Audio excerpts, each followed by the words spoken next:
প্রিয় দর্শক, কেমন আছেন সবাই? আজকে আমি একটি নতুন রেসিপি নিয়ে আসলাম, লাচ্ছা সেমাই। ছোট বড় সবাই লাচ্ছা সেমাই খুব পছন্দ করে। ঈদের দিনে আমরা লাচ্ছা সেমাই খেয়ে থাকি। আজকে আমি এই জনপ্রিয় রেসিপিটি আপনাদেরকে করিয়ে দেখাবো। আসুন দেখে নেই কিভাবে এই রেসিপিটি আমরা তৈরি করব। এরপর আমি একটি প্রিমিয়াম লাচ্ছা সেমাই নিয়ে নেব, যেটি ওয়েল ফুড।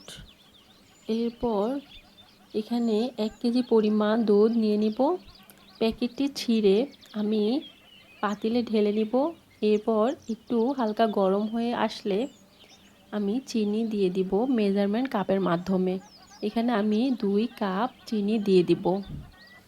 চিনিটা আপনাদের স্বাদ মতো দিতে পারেন, কম বেশি হতে পারে। এরপর ভালো করে নেড়ে চেড়ে নিব। এরপর দুধ কিছুটা বলক দিয়ে আসলে আমি এখানে 2-3টা তেজপাতা দিয়ে দিব। তেজপাতা আমি এখানে ফ্লেভারের জন্য দিয়েছি। এরপর আমি একটি গ্লাসে 2 চামচ গুঁড়ো দুধ গুলিয়ে দুধে দিয়ে দিব। গুঁড়ো দুধটা আমি এখানে টেস্টের জন্য দিয়েছি, টেস্টটা যেন ভালো হয়।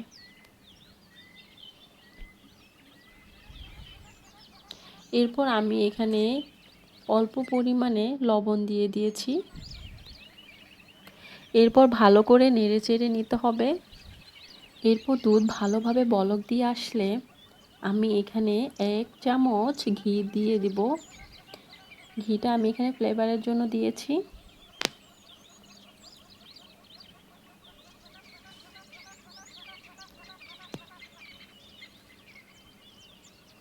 দেখুন দুধটা বলক দিয়ে এসেছে। এরপর দুধ ভালোভাবে হয়ে আসলে আমরা চুলাটা বন্ধ করে দিব। এরপর তেজপাতাগুলো আমি উঠিয়ে নিব।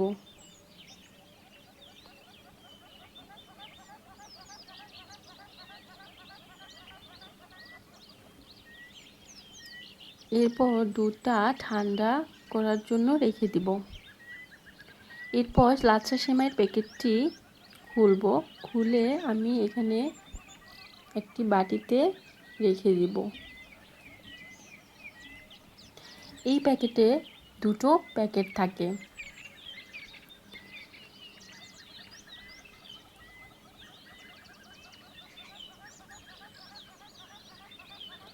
এরপর এখানে আমি কিছু আলাদা করে বাদাম কুচি এবং কিশমিশ নিয়ে নিয়েছি।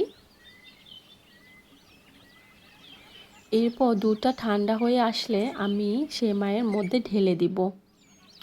গরম গরম দুধটা ঢালতে যাবেন না, না হলে সেমাইটা গলে যাবে। ঠান্ডা হয়ে আসলে দুধটা ঢালবেন।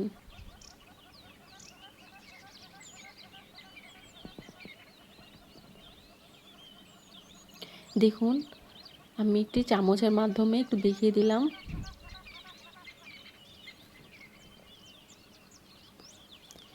এরপর সেমাইটা অনেকটা দুধটাকে টেনে নিয়েছে। এরপর আমি এখানে কিছু বাদাম দিয়ে ডেকোরেশন করে নিব। বাদাম দিয়ে ডেকোরেশন করলে দেখতে খুবই কালারফুল লাগে এবং খেতেও খুব টেস্ট লাগে।